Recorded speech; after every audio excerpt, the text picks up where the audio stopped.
Assalamualaikum warahmatullahi wabarakatuh. Mari kita awali kajian kita dengan berikrar bersama.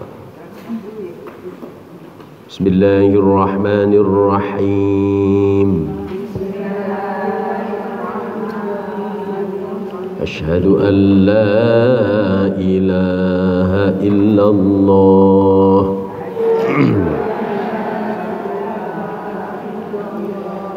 wa asyhadu anna Muhammadar Rasulullah.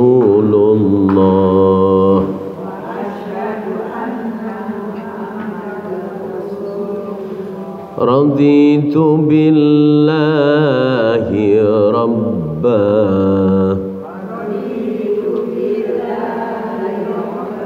wa bil islami dina wa bi Muhammadin nabiyyan wa rasulah wa bil Qur'ani imaman wa hakama.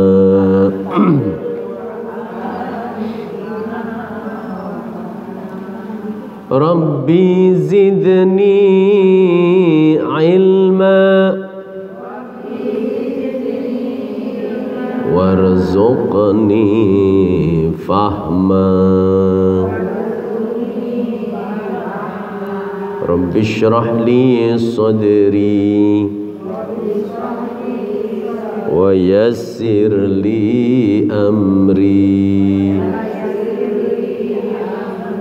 wahlul uqdatam min lisani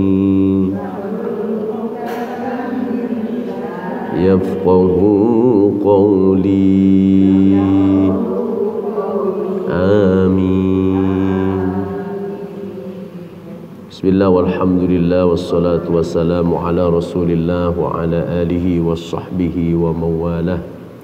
La hawla wa la quwata illa billah. Amma ba'du. Puji syukur alhamdulillah pagi hari ini kita dapat hadir kembali di Masjid Agung Al-Azhar untuk mengikuti kajian tafsir Senin pagi. Doa kita semoga langkah dan niat kita dicatat oleh Allah sebagai amal ibadah. Amin ya rabbal alamin. Bapak Ibu, kita akan membaca surat Az-Zumar ayat 49 sampai 52. A'udzu billahi minasy syaithanir rajim.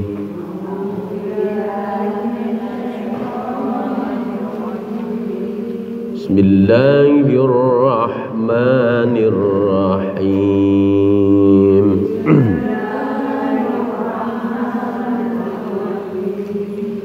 فإذا مس الإنسان ضر دعانا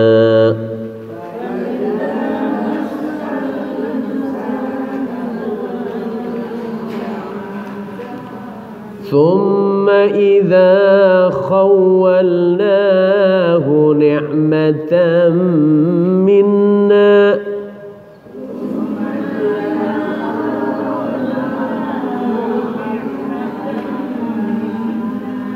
قال إنما أوتيته على علم بل هي فتنة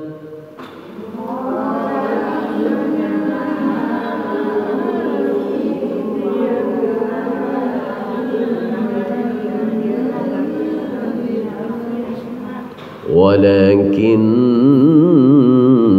أكثرهم لا يعلمون.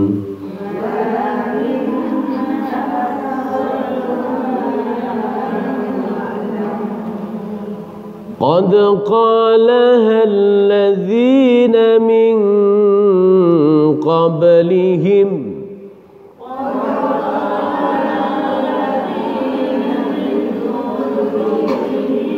فما أغنى عنهم ما كانوا يكسبون.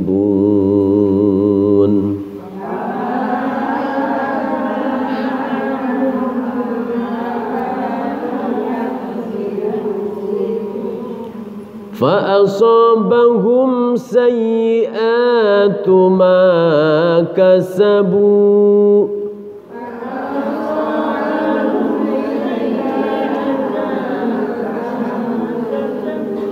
والذين ظلموا من هؤلاء سيصيبهم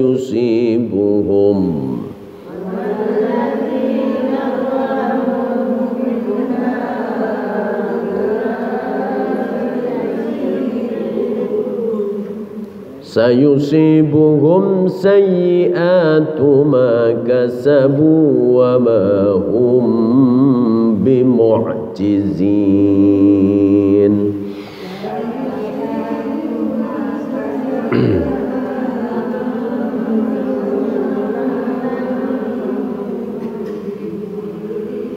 أولم يعلموا أن الله يبسط الرزق لمن يشاء ويقدر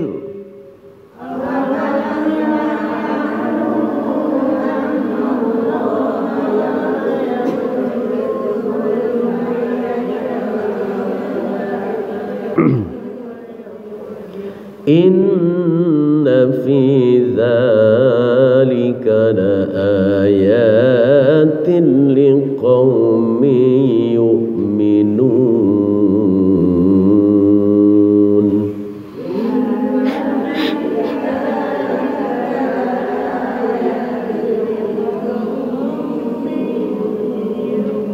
صدق الله العظيم.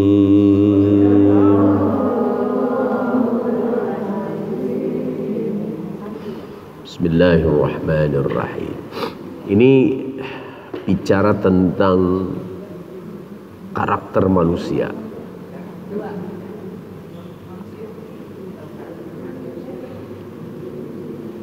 Pada umumnya manusia ketika dilanda musibah atau bahaya, dia akan mendekat kepada Allah. Gitu ya. Orang kalau dalam kesulitan, kesusahan, persoalannya banyak, itu sholatnya rajin, berdoanya rajin, puasa, macam-macam tuh. Gitu. Nah, tapi ketika dia sudah selesai dari persoalannya, keluar dari segala masalah yang menimpa dirinya, dia lalai. Ya, samalah yang pernah saya cerita bos sekalian. Ketika saya ke Pekanbaru, begitu pesawat mau landing itu nggak bisa karena cuaca buruk. Akhirnya naik tuh. Itu badan pesawat bergetar luar biasa. Muter lagi di atas, mencoba yang kedua, ini lebih parah lagi, itu goncangannya dahsyat. Seketika itu pula nggak ada yang mengkomando, orang astagfirullah, la ilaha illallah, itu pada berzikir tuh, para berzikir. Bahkan ada penumpang yang mengajak, wahai yang muslim, bilang begitu tuh. Mari kita berzikir kepada Allah, bertaubat. Itu kan ada sebagian la ilaha illallah astaghfirullah la haula wala quwata illa billah. Malah ada ibu-ibu yang marah gitu. Berisik kalian. Gitu. Berisik gitu. Mungkin yang bilang berisik itu sudah terbiasa. Gitu. Sudah terbiasa naik pesawat, kemudian terjadi turbulensi gitu kan. Sudah biasa. Itu orang pada khawatir, ya Allah ini luar biasa nih. Tapi begitu sudah nyaman, lupa lagi itu, ya kan?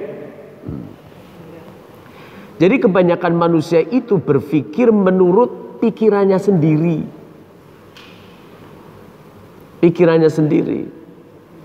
Pokoknya yang terbaik menurut saya adalah Kalau saya di masa tua itu duitnya banyak, gitu ya.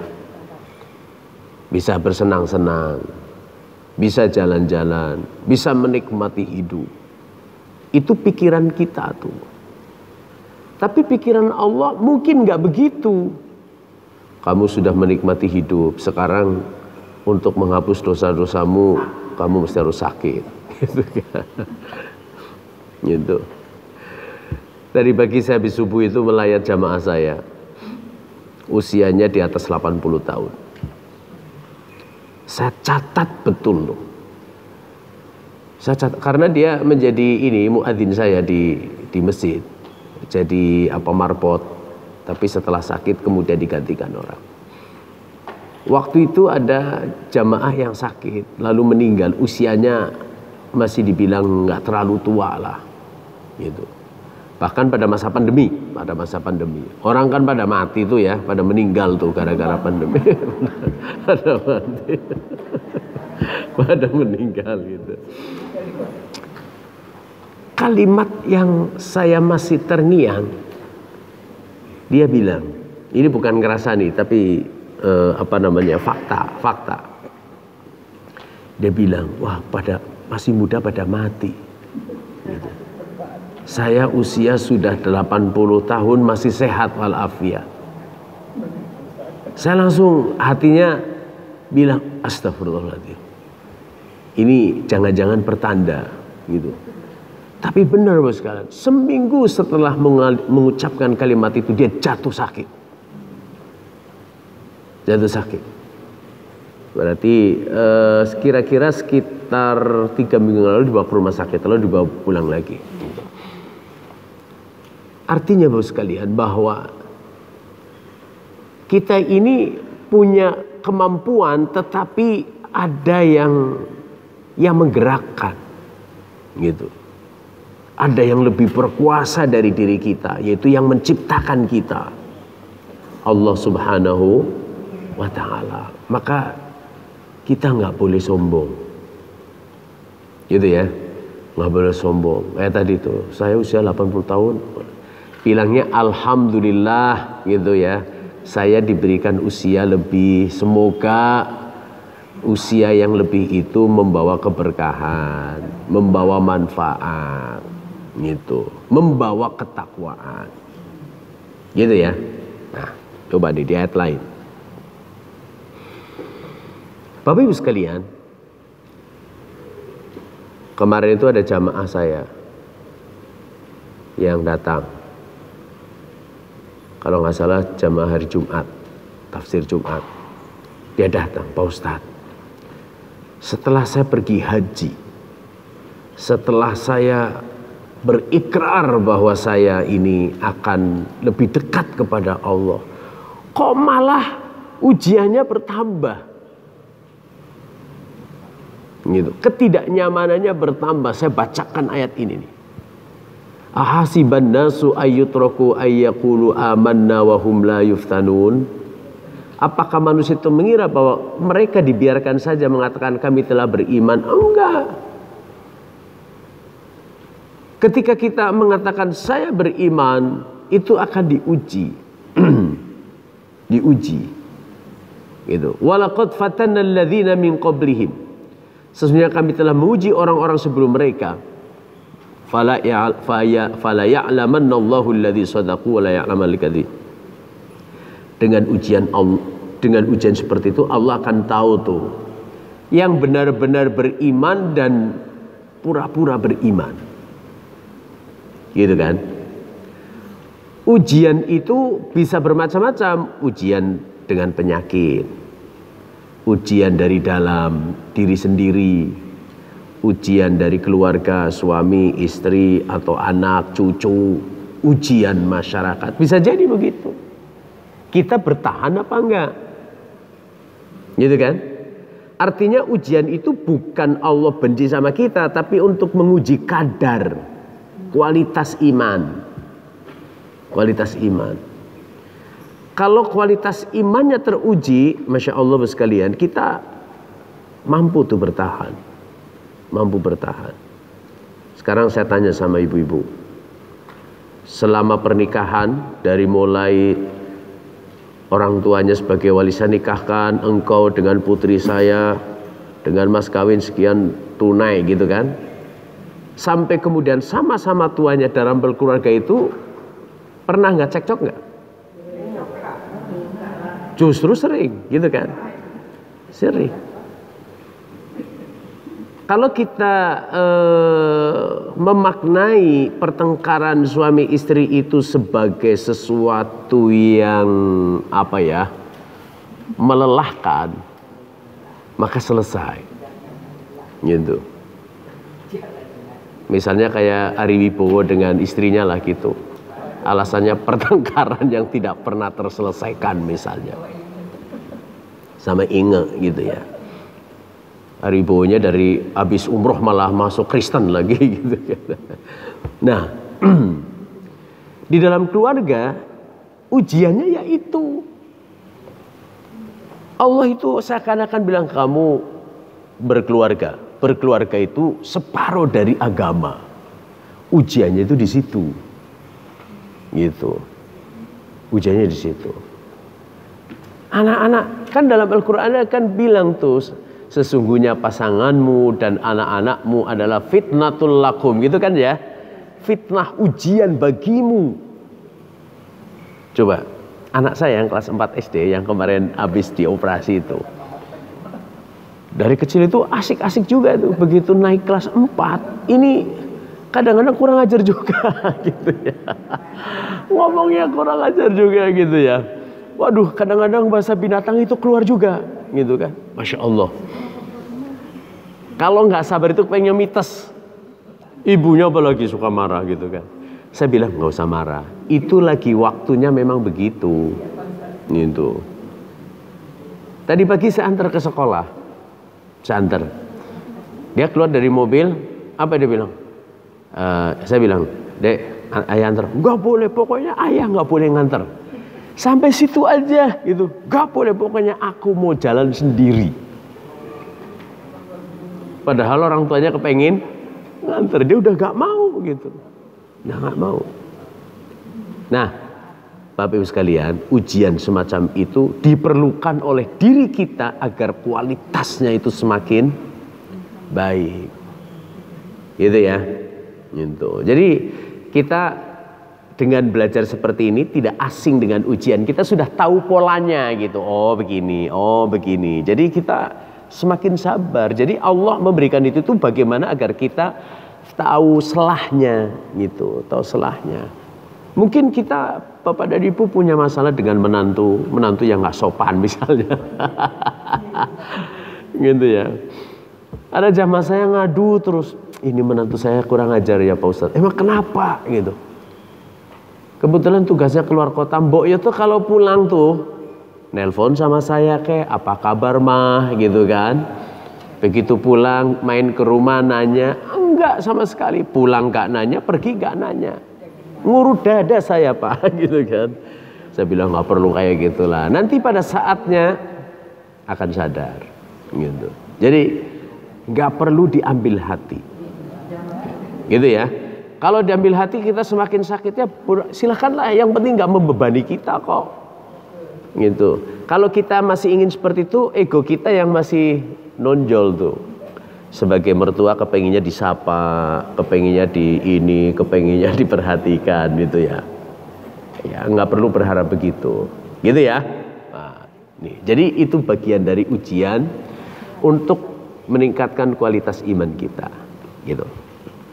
Nah, orang-orang yang diberikan tadi kenikmatan, kemudorotan, musibah itu dekat dengan Allah. Begitu dia lepas dari itu semua, dia bilang, wah ini kan usaha saya sendiri. Karena memang karakternya begini. Innal insana khuliqa halu'a. Sesungguhnya manusia diciptakan bersifat keluh kesah. Idza massahu syarru jazua, apabila ia ditimpa kesusahan dia berkeluh kesah. Wa idza massahul khairu manu'a, dan apabila mendapat kebaikan ia amat kikir. Amat kikir tuh. Gitu ya, Al-Ma'arij. Nah, Bapak Ibu sekalian, Ini ada ayat yang menarik lagi. Qad qalaha alladhina min qablihim fama aghna anhum ma kanu yaksibun. Sesungguhnya orang-orang yang sebelum mereka juga telah mengatakan seperti itu juga. Maka tiadalah berguna bagi mereka apa yang dahulu mereka usahakan. Misalnya nih, Fir'aun. Begitu sudah kaya raya, lalu kan dia bilang, hadza min ilmin indi. Kesuksesan saya itu bukan karena Tuhan, tapi karena saya berusaha. Gitu. Saya menjadi sukses itu karena saya belajar dengan tekun. Saya menjadi sukses itu karena saya bekerja keras. Itu sombongan. Mestinya saya sukses, saya menjadi kaya raya itu karena Allah. Gitu kan? Nih contohnya. Ini nabi-nabi yang berada di Timur Tengah dengan kaumnya. Gitu ya. Jadi 25 nabi dan rasul ini juga sudah saya pernah sampaikan. Itu jumlahnya 25 yang wajib diketahui, padahal nabi dan rasul itu kan jumlahnya banyak. Rasul itu 113. Nabi itu berapa? 300.000 kan? 350.000 nabi. Kalau 350.000 nabi artinya bukan hanya di Timur Tengah. Di Indonesia, di Eropa, gitu kan, di Afrika. Maka Buya Hamka itu dalam tafsirnya, Sokrates itu nabi dari Yunani kan, Plato, Auguste Comte, terus The Great Alexander, Lao Tse dari Cina. Jangan-jangan Raja Kudungga yang ada di Indonesia, di kerajaan Kutai, itu juga nabi. Gitu kan? Jadi nabi itu memang diutus secara lokal. Jangan-jangan di Sumatera Barat ada nabi juga tuh. Ya boleh jadi kan? Bayangkan 350.000. Saya kira itu cukup untuk satu masa. Gitu ya. Dari Nabi Adam sampai sebelum Nabi Muhammad. Gitu. Kita nggak pernah kenal itu Nabi Daniel, padahal ada, gitu kan ya, Nabi Daniel gitu. Saya lihat kuburannya itu, dikubur berdampingan dengan Luqman Al-Hakim itu di Alexandria di Mesir, gitu. Ya. Jadi ini semata-mata untuk agar Nabi Muhammad itu tough dalam perjuangan. Misalnya nih, ini kan ada 10 kaum yang dibinasakan oleh Allah dan gak ada lagi, finish, gak ada lagi, habis, gitu. Ya, habis, ada 10 di situ semua, gitu. Nah, misalnya Nabi Nuh. Nabi Nuh itu berdakwah berapa lama? 950 tahun. 600 tahun ada di mana? Di Irak Selatan. Nabi Nuh itu orang Irak. Bukan orang Arab, orang Irak. Nabi Nuh, Nabi Ibrahim, Nabi Lut itu orang Irak. Orang Irak. Nah, ketika berdakwah selama 600 tahun itu hanya beberapa orang saja tuh yang ikut. Nggak lebih dari 30. Maka kapalnya diisi dengan hewan-hewan pada masuk, tumbuh-tumbuhan. Sehingga berjalan dari Irak Selatan itu sampai ke Jabal Ararat atau Jabal Judi dalam Al-Quran. Apa yang disampaikan oleh Nabi Nuh? Qala ya qaumi inni lakum nadhirum mubin ani'budullaha wattaquhu wati'un. Menyeru. Tugasnya memang kayak gitu Nabi itu. Nah, Nabi Muhammad sudah nggak ada. Penerusnya para ulama kan? Al-ulama'u warathatul anbiya. Gitu. Al-ulama'u warathatul anbiya. Bapak dan Ibu, kalau ulama pasti ustadz. Tapi kalau ustadz belum tentu ulama. Gitu ya. Kalau ustadz itu ulama. Gitu ya. Ustadz itu ulama sebetulnya. Yang saya maksud itu mubaligh dan da'i. Gitu. Kalau ustadz itu gelar profesor sebetulnya tuh. Misalnya saya profesor, Al-Ustadz Dr. Zahruddin. Itu namanya Profesor Dr. Zahruddin. Profesor Al-Ustadz Dr. Quraish Shihab. Artinya Al-Ustadz itu nempel keulamaan. Tapi kalau mubaligh enggak. Selama dia mampu menyampaikan dengan baik, kalimat-kalimatnya bisa diterima, termasyhur. Gitu ya, termasyhur. Dia dakwah kemana-mana. Itu da'i, orang mengajak. Mubaligh, orang yang menyampaikan. Tapi tidak seperti ulama. Kalau ulama itu ya memang basicnya ilmu. Contoh ada ustadz, bagus sekali dakwahnya. Tapi coba bahasa Arabnya nggak bisa. Gitu. Nggak bisa. Ilmu dasarnya itu nggak bisa. Nggak belajar fa'ala yaf'ulu fa'lan wa maf'alan fahuwa fa'ilun, atau mengikrab qala asluhu qawala ala wasni fa'ala, nggak belajar itu. Keilmuannya nggak ada. Tapi lidah untuk menyampaikannya bisa. Orang tertarik. Orang bisa diajak amar ma'ruf nahi munkar. Gitu. Gitu ya. Maka para ulama itu pun sama sebetulnya kayak Nabi sampai hari ini tuh, mengajak amar ma'ruf nahi munkar gitu. Tapi tugasnya itu. Setelah itu kembalikan kepada audiens, para jamaahnya gitu. Maka di dalam Al-Qur'an itu yang namanya strategi komunikasi itu luar biasa tuh. Ada qaulan sadida, ada qaulan ma'rufa. Tapi yang paling hebat itu qaulam baligho.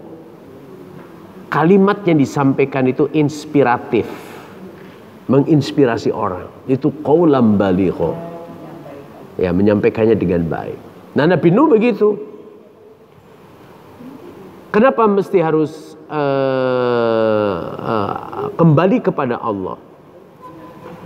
Karena agar yaghfir lakum min dzunubikum wa yuakhirkum ila ajalin musamma inna ajalallahi idza jaa la yuakhiru lakum tum ta'lamun.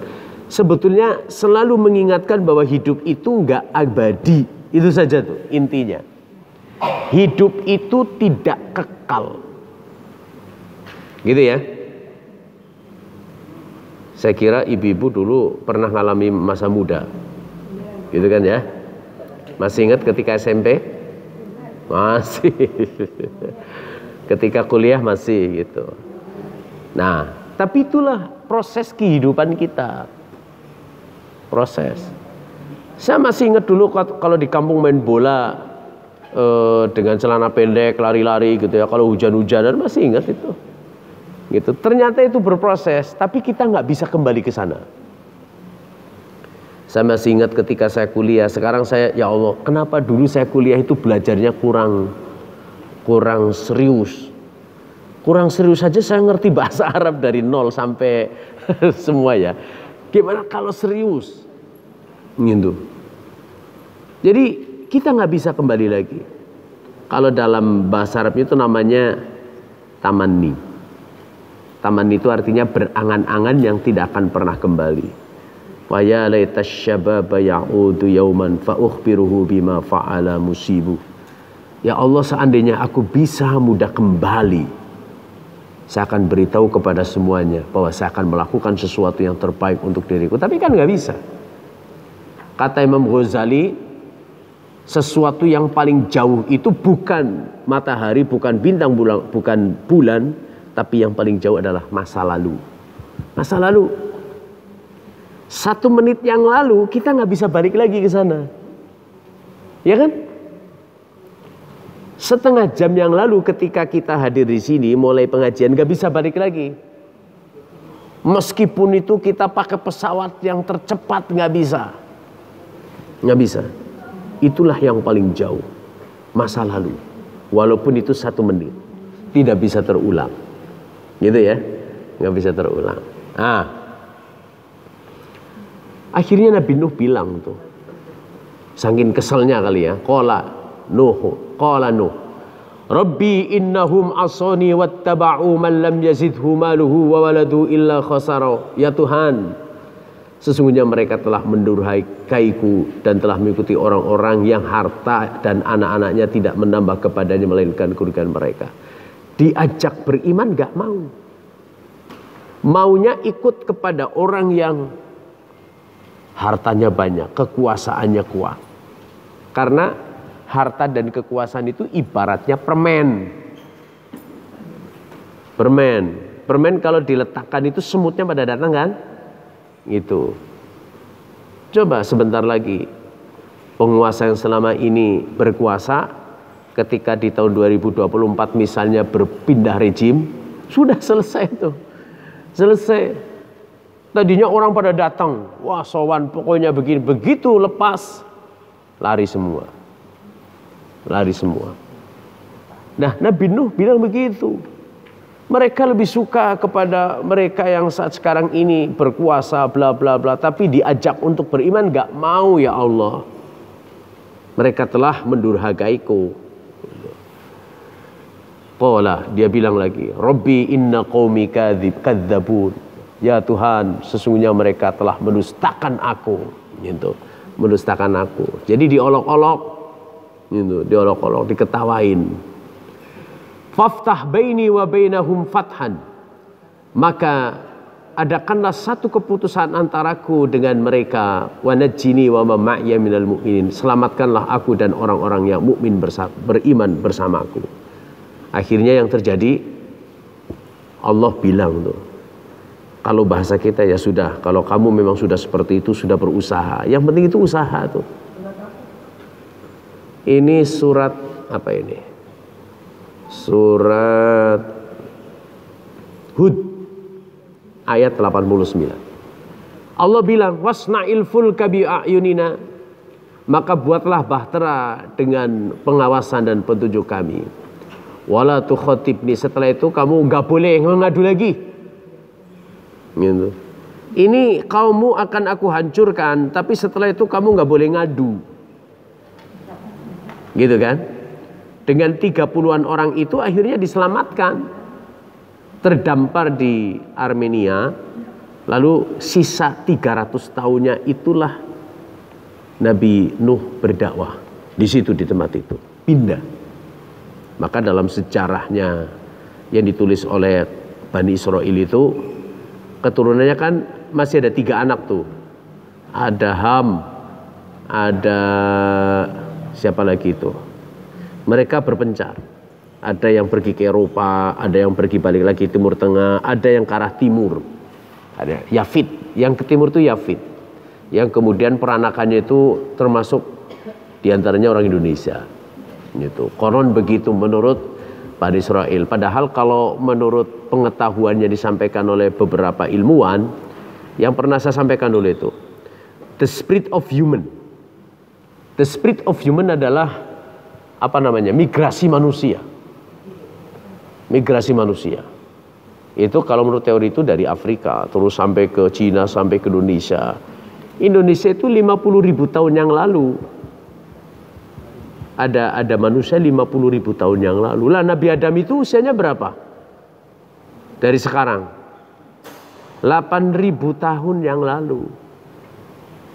Karena Nabi Adam lahir itu diperkirakan 5.600 sebelum Masehi. Gitu ya. Artinya kalau dihitung dari sekarang 8.000 tahun yang lalu. Nah, menurut teori tadi, the speed of human, 50.000 tahun manusia ada di Indonesia. Jadi Adam itu bukan manusia pertama. Semakin meyakinkan itu gitu ya. Nah, the spirit of human. Akhirnya dibikinlah perahu. Fasawfa ta'lamuna may ya'tihi 'adzabun yukhzihi wa yahillu 'alaihi 'adzabun muqim. Kelak kamu akan mengetahui siapa yang akan ditimpa oleh azab yang menghinakan dan yang akan ditimpa azab yang kekal. Jadi anaknya sendiri itu akhirnya terhina. Disuruh beriman gak mau, begitu banjir dia bilang saya mau ke atap rumah ya. Ternyata atapnya tenggelam. Udah kesini, ini tambang, nggak mau juga, saya mau naik kelapa, gitu. Kelapanya tenggelam, saya mau naik gunung, gunungnya tenggelam. Artinya kalau sudah gunung tenggelam, itu banjirnya dahsyat, gitu kan ya. Kalau misalnya di sini menara yang tertinggi di Jakarta itu apa? Monas. Monas paling tertinggi. Oke. Kalau Monas itu yang tertinggi, misalnya anaknya Nabi Nuh kan itu bilang, saya mau naik Monas ya. Monasnya tenggelam. Kalau Monas itu sudah tenggelam, artinya itu banjir dahsyat. Kalau pada masa Nabi Nuh gunung itu tenggelam, itu artinya dahsyat. Gitu. Yang diselamatkan yang beriman itu, fa'anjainahu wa man ma'ahu fil fulkil masyhud. Maka kami selamatkan Nuh dan orang-orang besertanya dalam kapal penuh dengan muatan. Gitu. Ini kira-kira kapalnya seperti ini. Nabi Nuh itu kira-kira hidup 1000 tahun setelah Nabi Adam. Nabi Nuh sudah mampu membuat kapal yang jauh lebih hebat daripada Titanic. Ya nggak? Titanic nabrak gunung es, runtuh, pecah jadi 2. Kapalnya Nabi Nuh, Nabi Nuh itu belajar jadi nahkodanya di mana? Enggak kan? Kenapa? Karena biwahyina, kata Allah, dengan wahyuku. Nabi Nuh bukan seorang nahkoda, maka dia selalu berdoa kepada Allah, Allahumma anzilni mungzalan, Rabbi anzilni, ya Allah turunkan kepadaku, daratkan kapalku, mungzalan mubarakan, di tempat yang penuh dengan keberkahan. Fa innaka khairul mungzil, sungguh engkau adalah sebaik-baik yang mendaratkan kapal ini. Akhirnya didaratkan itu dengan selamat. Kalau kapal Titanic yang membuat itu sombong begitu mau dilayarkan dengan berapa ribu itu, 2.500, 1.500 penumpang tuh. Dia bilang, ini kapal terbesar yang pernah ada dan tidak akan pernah ada, dan Tuhan tidak akan mampu menenggelamkan kapal ini. Baru 4 hari tenggelam. Gitu tuh. Jadi awal kehancuran itu sebenarnya kesombongan. Gitu. Kesombongan. Mau siapa saja gitu pasti runtuh, pasti runtuh. Nah, ini puncak gunung yang terakhir itu. Ini gambarnya nih. Ini puncak gunung yang terakhir. Gitu kan? Kapalnya lewat. Ilustrasinya luar biasa nih. Yang gambar bukan saya. Gitu. Tenggelam, summa aghraqna ba'dal baqin, kemudian sudah itu kami tenggelamkan orang-orang yang tertinggal, yang tidak beriman. Udah habis, selesai, nggak ada lagi itu, finish. Nah, ini pertama kali orang teradab. Sebetulnya ada yang teradab sebelumnya, anaknya Nabi Adam kan, namanya siapa? Kan'an. Qabil. Ya, dengan membunuh adiknya gelisah. Nah, ini Nabi Nuh. Lalu Qom'ad. Nabinya Nabi apa? Nabi Hud kan? Tuh tempatnya di situ. Ini di Yaman ini memang peradabannya sangat tua. Termasuk bangsa Arab pertama itu ada di sini. Bangsa Arab itu aslinya Yaman. Kalau yang sekarang ini Arab blasteran. Nih, Nabi Ibrahim tadi orang mana? Orang Irak kan? Terus pindah ke Palestina, menikah dengan Hajar. Hajar itu orang mana? Orang Mesir, orang Kipti, satu suku dengan Fir'aun. Menikah dengan Hajar, lahirlah Ismail. Berarti Ismail itu blasteran antara Irak dengan Kipti, Irak dengan Mesir kan? Nabi Ismail keturunan blasteran Irak dengan Mesir, menikah dengan orang Yaman, namanya suku Jurhum. Yamannya Arab. Ismailnya bukan Arab. Lahirlah bla bla bla sampai Nabi Muhammad, Arabiyun, tapi Arab blasteran, gitu. Arab blasteran. Gitu. Arab aslinya kaum Ad dan kaum Samud itu sudah lenyap. Itu namanya Arab mustaqdimin, orang Arab masa lalu yang sudah nggak ada. Kalau sekarang itu Arab yang kekinian, gitu, yang sudah bercampur darahnya, gitu kan? Nih kita yang hidup di Jakarta, yang masih asli siapa? Uni istrinya, suaminya orang mana? Orang Padang. Orang tuanya bapak itu Padang juga, Padang-Padang. Uni Padang-Padang juga. Masih asli itu. Masih asli. Tapi anaknya menikah dengan orang Padang juga. Ada yang enggak? Ada. Nah itu cucunya berarti udah blasteran. Darahnya sudah berbeda. Gitu ya. Udah berbeda. Bapak dan Ibu, muka kita itu wajahnya seperti siapa? Campuran juga kan? Campuran. Dan itulah kodrat manusia. Enggak mungkin misalnya A dengan A, enggak. Kalau enggak orang tuanya, anaknya. Kalau enggak anaknya, cucunya. Kenapa? Karena sekarang itu yang namanya kehidupan itu sudah sangat terbuka. Nah, gennya sudah berubah. Gitu. Gennya sudah berubah gitu ya. Nah, kaum Samud juga begitu. Jadi kalau nih, ini kan kaum Ad di sini ya. Ini kaum Samud. Ada di sini. Jadi kaum Ad itu di sini, kaum Samud di sini. Ini sebetulnya masih satu nenek moyang Nabi Nuh juga tuh.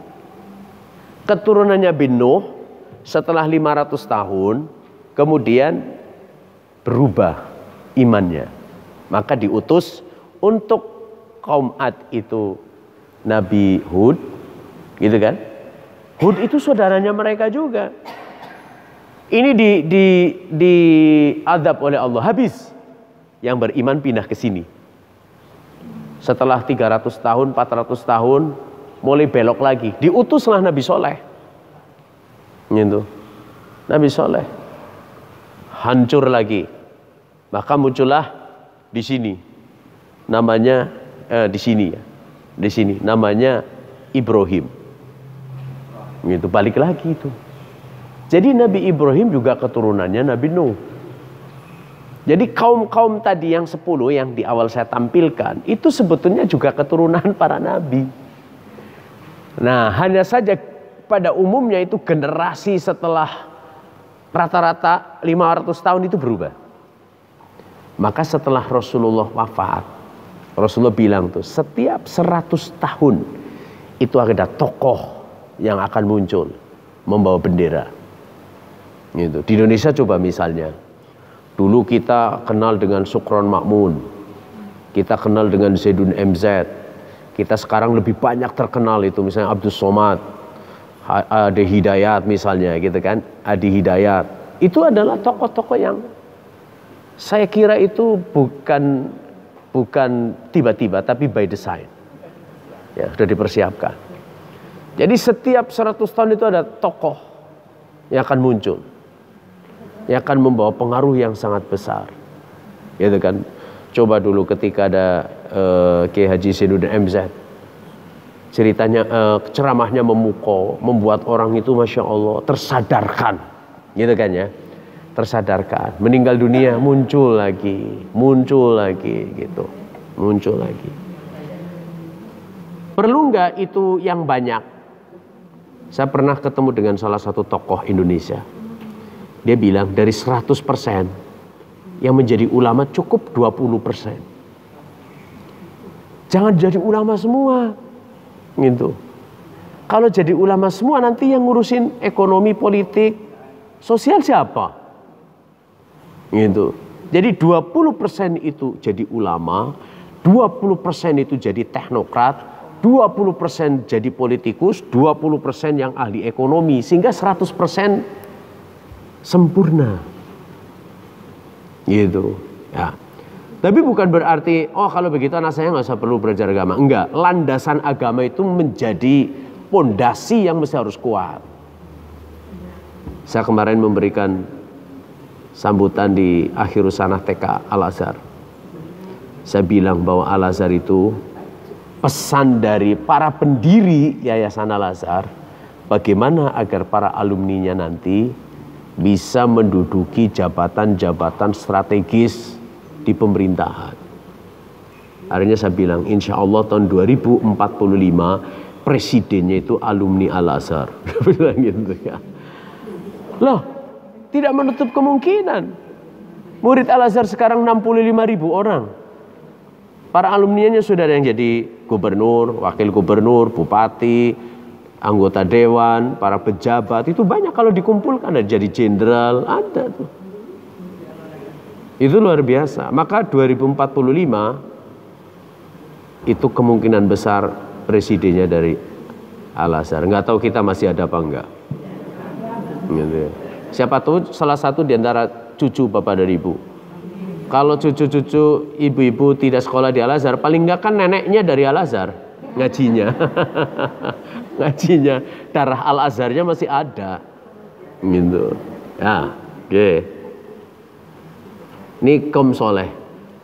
Jadi Nabi Soleh itu datang, mereka menyembah patung.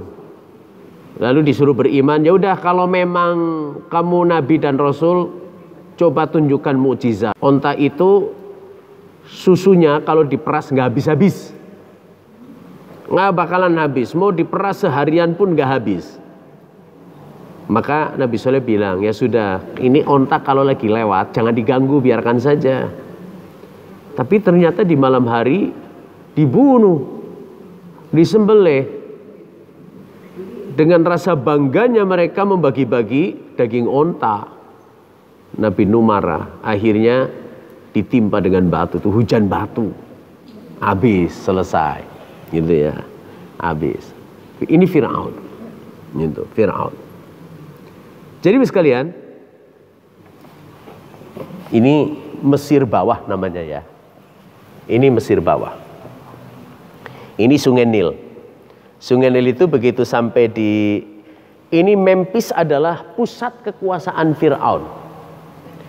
Sangat strategis karena dekat dengan Mediterranean.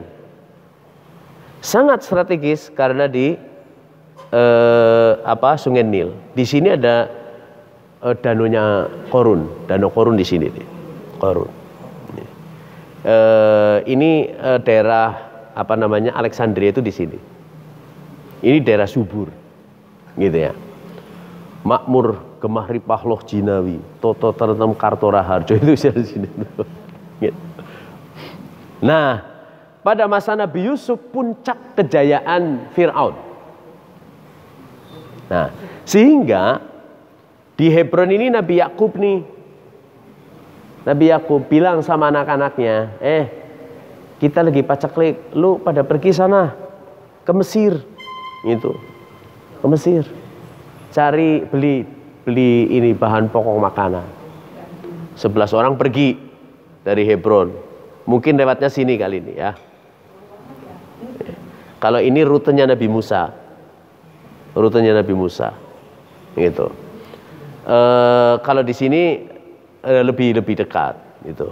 Datang, yang akhirnya bertemulah Nabi Yusuf dengan orang tuanya dan seluruh kakak-kakaknya dan adiknya satu Bunyamin.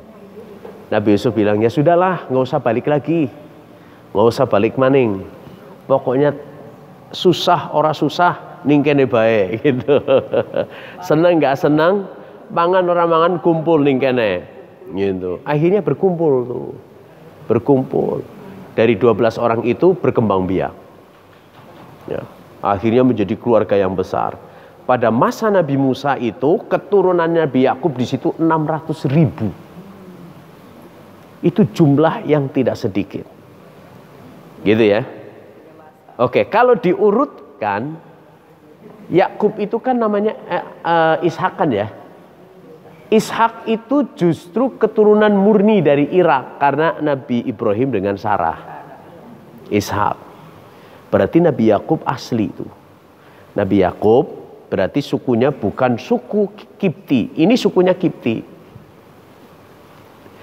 Ketika Yusuf nggak ada, rajanya pastikan berganti tuh. Rajanya semakin punya ide yang menggila. Sampai kemudian untuk membuat kuburan aja harus bikin piramid. Nah, piramid itu dibangun atas kerja kerasnya Bani Israel yang dijadikan budak. Gitu. Bayangkan, Bapak Ibu yang sudah pernah ke sana tahu kan ya, batunya segede-gede ini kan, yang ditumpuk itu segede ini. Segede ini nih. Yang ditumpuk itu, ini segede ini. Nggak ada yang sekursi ini, nggak ada. Segede ini. Bagaimana cara? Ya tinggi, tapi satu orang kan nggak kuat. Maka ribuan orang dijadikan budak. Ketika muncul ketidakadilan, maka Musa diutus. Bagaimana skenarionya? Begitu lahir, Fir'aun lagi melakukan operasi, barang siapa yang melahirkan anak laki-laki dari Bani Israel harus dibunuh. Karena mimpinya begitu, akan disabotase kekuasaannya. Nah, ibunya Nabi Musa diberi wahyu, tapi wahyunya itu bukan wahyu kayak Nabi, ilham. Larungkan itu Musa, dilarungkan ke sungai Nil yang sangat lebar dan deras. Dilalahnya sampainya ke pemandian keluarga Fir'aun tuh masuk. Gitu kan? Masuk. Diambil oleh Asia. Bilang sama suaminya, gitu, "Bang, saya punya nemuin anak nih, ganteng. Gimana kalau jadi anak angkat kita?" Gitu kan? Dilalahnya setuju juga tuh. Begitu sudah bayi, Fir'aun juga ternyata seneng juga tuh. Gendong-gendong gitu kan. Akhirnya jenggotnya ditarik sampai berdarah. Ini kurang ajar nih. Ini jangan-jangan si orok ini akan menjadi musuh. Gitu kan? Ntar dulu bang. Kita uji dia itu sudah ngerti apa belum. Dikasih roti sama bara api. Nabi Musa masih kecil gitu kan ya. Pasti senengnya roti dong. Tapi oleh malaikat itu tangannya disuruh ambil bara api. Lalu dimakan. Sampai lidahnya itu terbakar. Gitu kan? Menjadi besar. Kok semakin kurang ajar gitu kan. Membunuh suku Kipti. Akhirnya lari. Nih, lari. Lewatnya sini. Lalu ke sini. Di sini ketemu Nabi Syuaib. Gitu kan? Lalu ditanya, "Tong, kamu dari mana?" "Saya dari Mesir," cerita bla bla. "Lu anak siapa?" Gitu kan? Imron itu anak siapa? Cerita. Lah, kalau begitu mah wonge dewek. Kita saudara. Saudara. Dah kalau gitu lu nikah aja deh sama anak gue. Mau pilih yang pertama yang terakhir. Nabi Musa pilih yang pertama. Gitu kan? Mas kawinnya apa? Menggembala domba. Nyuntuh. Nah, ternyata setelah 10 tahun di Madian, dia kangen pengen balik ke Mesir. Siapa yang menggerakkan hatinya kangen mau pulang ke Mesir? Allah. Pergi sama keluarganya. Di sini dapat wahyu. Diutus oleh Allah, lu harus datang ke Fir'aun tuh, suruh beriman. Dia kan saudara kamu juga, saudara angkat. Pergi ke sana.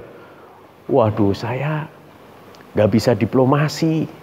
Lidah saya keluh. Saya, ya Allah, minta agar engkau utus juga saudara saya Harun. Karena Harun itu ahli diplomasi. Ya sudah, utus. Lalu bagaimana cara saya berbicara dengan mereka? Dah, doa. Rabbi syrah li sodri wa yassir li amri wahlul 'uqdatam min lisani yafqahu qawli. Sok, pergi.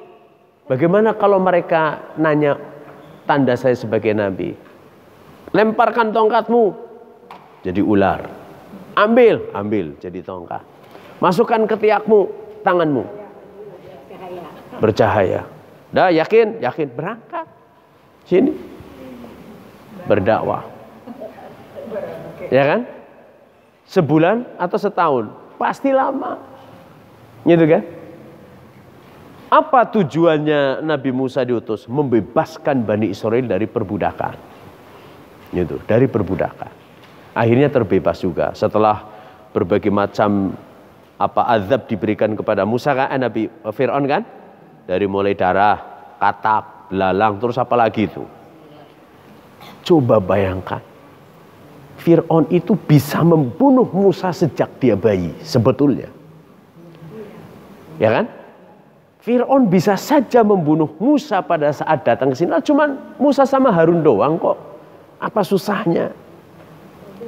Tapi kenapa kemudian tertunda? Itulah skenario Allah, biar ada pelajaran. Sampai akhirnya Fir'aun nyerah. Akhirnya Musa, dah kalau begitu bawalah Bani Israel ke tempat asalnya di sini, di Hebron. Dibawa tuh.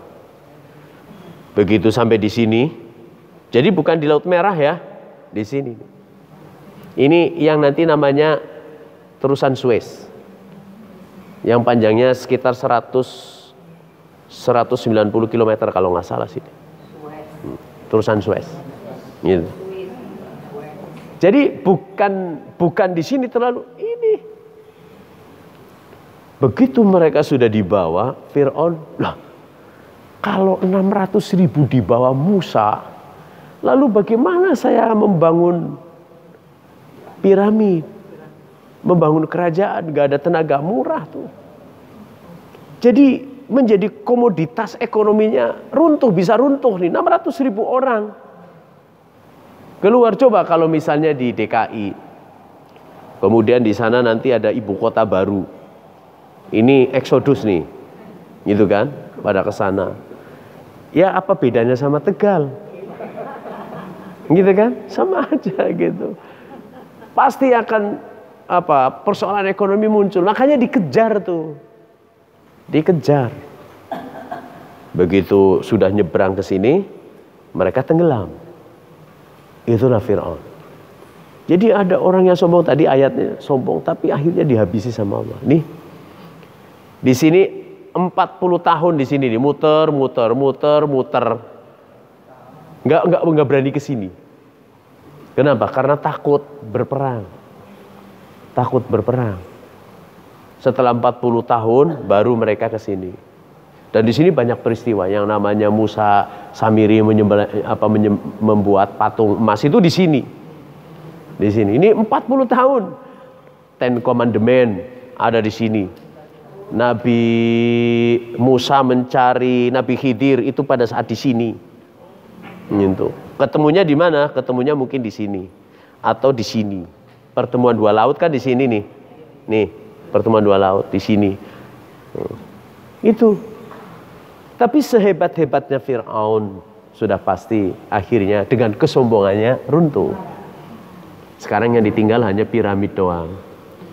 Begitu kita keluar dari bandara Kairo tuh, yang kita temui patung Iris, Dewi Iris.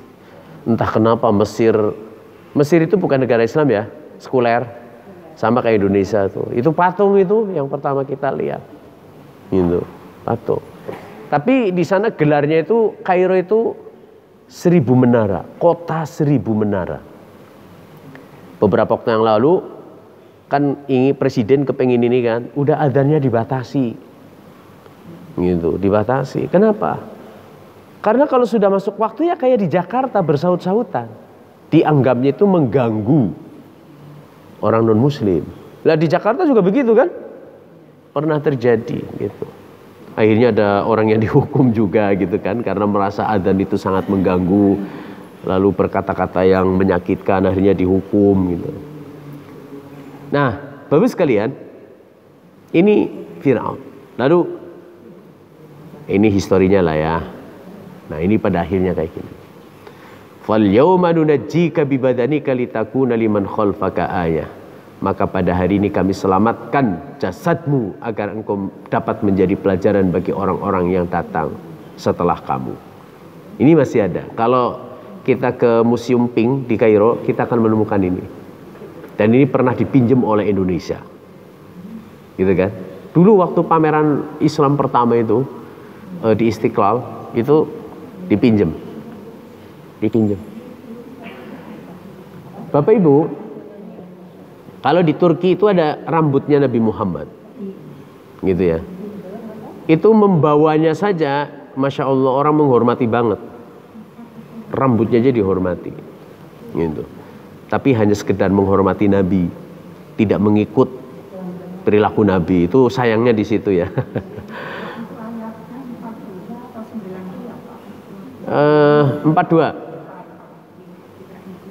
Jadi gini, saya sering mengkritisi orang yang baca Maulid Al-Barzanji atau Maulid Burda, yang ya Nabi salam alaika, gitu kan ya. Ya Rabbi sholli ala Muhammad, gitu kan. Ya Rabbi sholli ala Muhammad. Ya, itu sampai guling-guling gini. Nikmat. Ternyata perilakunya jauh dari yang dicontohkan oleh Nabi, ya percuma saja. Gitu ya. Oke. Nabi Lut juga begitu. Nabi Lut. Ini di Laut Mati ya. LGBT. Ibu-ibu sudah beli ini tiket Coldplay. Kita boleh nonton bareng kan? Masya Allah, terjadi perdebatan luar biasa. Mereka juga akhirnya dihancurkan ya, dengan gunung meletus. Mereka terbakar oleh wedus gembelnya saja itu. Akhirnya terbakar, dan hingga hari ini itu masih bisa dilihat bekas-bekasnya. Ini bekas-bekasnya. Jadi menjadi batu karena terbakar. Sampai hari ini masih ada. Nabi Syuaib juga begitu, nyembahnya pohon, nyembah hutan, gitu ya. Mungkin mereka berkeyakinan di hutan itu banyak dedemit yang mesti harus disembah agar tidak melakukan perbuatan buruk kepada mereka. Gitu. Namanya Ashabul Aikah, kaum penyembah pohon.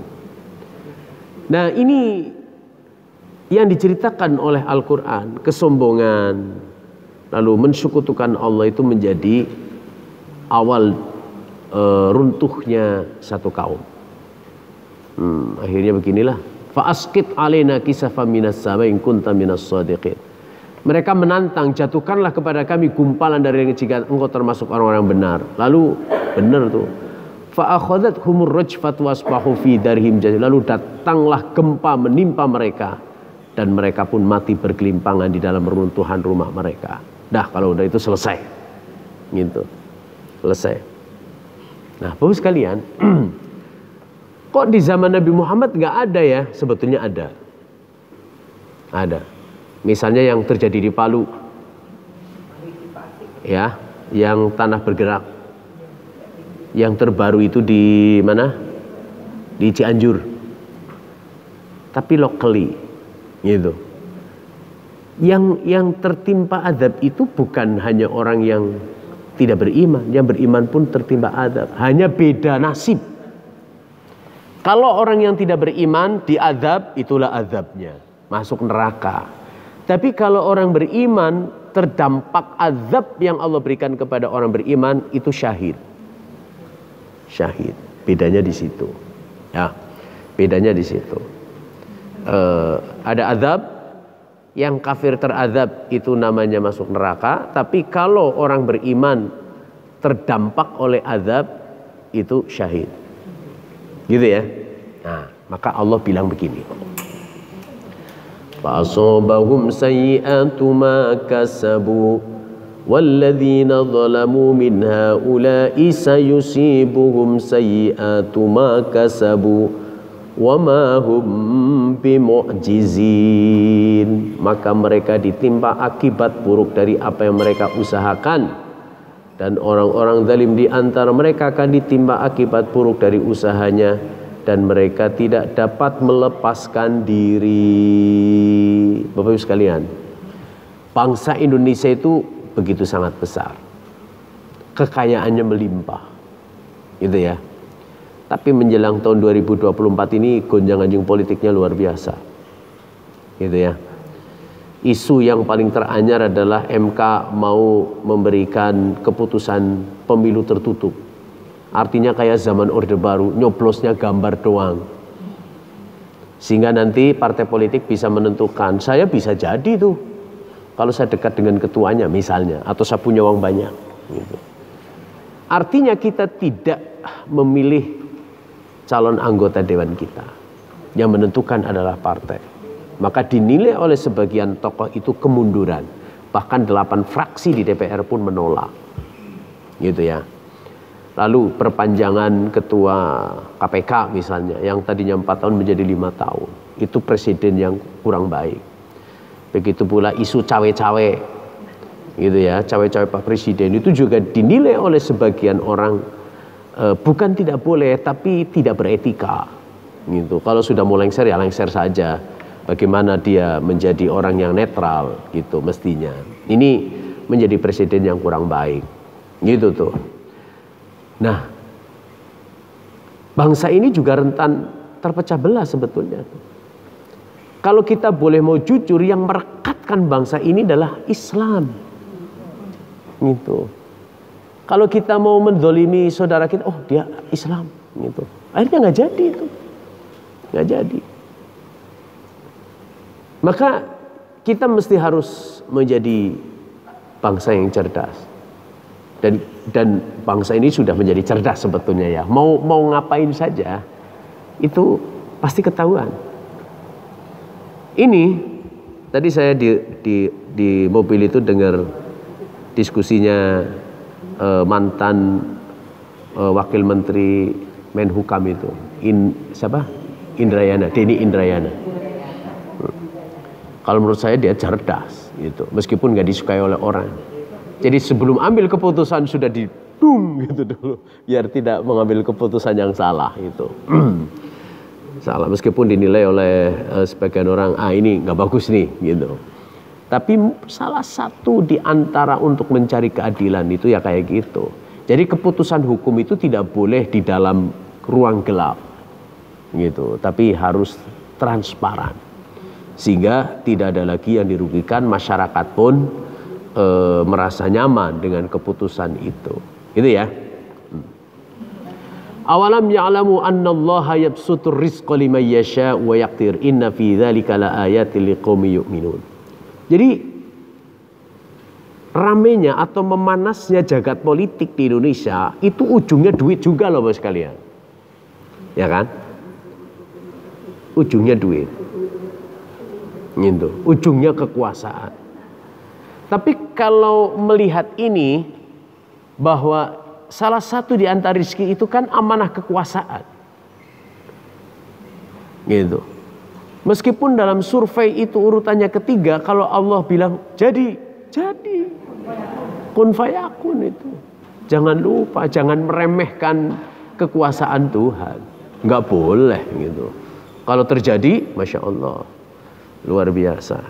Semua bangsa ini merindukan kepemimpinan baru. Tata kelola negara yang terbaik. Gitu. Yang berpihak kepada rakyat. Gitu ya. Sehingga kita bisa menikmati begitu kayanya negara ini. Dan kita merasa bahwa negara berpihak kepada kita sebagai bangsanya. Gitu ya Mas sekalian. Itu cerita-cerita tentang perebutan kekuasaan ya udah dari dulu terjadi. Hanya manusianya saja berbeda. Gitu ya, manusianya berbeda. Nah kalau kita misalnya Al-Quran kan bilang zuyyina linnasi hubbus syahawat minan nisa.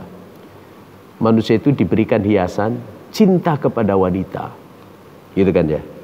Habil dan Kabil itu hancur karena apa? Karena wanita. Kalau wanita itu dianggap sebagai sesuatu yang luar biasa, sebagai gambaran tentang kekuasaan, tentang kekayaan, dari dulu sudah terjadi. Sampai hari ini dan sampai kiamat itu pasti akan terjadi. Gitu ya. Oke. Terakhir. Al-Baqarah 216. Kutiba alaikumul qital wa huwa kurhul lakum. Diwajibkan atas kamu berperang padahal itu kamu benci. Wa asa antakrahu syai'an wa huwa khairul lakum. Boleh jadi yang kamu benci itu sesuatu yang baik bagimu. Gitu ya. Yang kita tidak suka, jangan-jangan itu yang terbaik menurut Allah untuk kita. Gitu kan? Tapi sebaliknya, wa asa an tuhibbu syai'an wa syarr, kita suka sesuatu menurut kita, tapi boleh jadi di mata Allah itu buruk bagi kita. Maka Bapak sekalian, kita melihat segala sesuatu yang tampak itu bukan hanya sekedar penglihatan mata. Kita bisa tertipu. Gitu. Tapi harus bertanya kepada hati nurani. Hati nurani itu tidak akan pernah berbohong. Gitu ya. Tidak berbohong. Maka setiap yang terjadi pada diri kita, mungkin selama ini 10 tahun misalnya, kok kita kayaknya kok dipinggirkan ya, dimarginalkan. Ya, kita bersyukur saja. Jangan-jangan itu yang mempersatukan kita. Gitu tuh. Kalau nggak ada penjajah, nggak ada negara Indonesia. Adanya Negara Kesatuan Republik Indonesia karena Indonesia dijajah. Gitu kan ya. Jajah. Anies tidak akan pernah menjadi gubernur DKI kalau nggak ada Ahok. Gitu. Dan terpleset lidahnya di Kepulauan Seribu. Gitu kan ya. Akhirnya kita bersatu, Anies jadi presiden, jadi gubernur tuh. Jadi segala sesuatu yang terjadi kehendak Allah, dan kita ambil iktibar saja, oh berarti akan ada sesuatu. Itu saja. Gitu ya. Begitu pula yang terjadi dalam kehidupan kita, yang paling terkecil adalah dalam keluarga kita. Anggap saja itu bunga-bunga dalam kehidupan. Gitu. Sehingga tetap indah. Gitu ya. Kuncinya ini bersyukur. Wa idza adzana rabbukum la in syakartum la azidannakum wa la in kafartum inna azabi lasyadid. Selesai. Saya tidak membuka pertanyaan karena saya mau rapat jam 11. Kita masih ada 1 kali pertemuan hari Senin yang akan datang. Ya. Saya akan berangkat haji itu hari Rabu tanggal 14 Juni. Nanti ketemu kita bulan Agustus.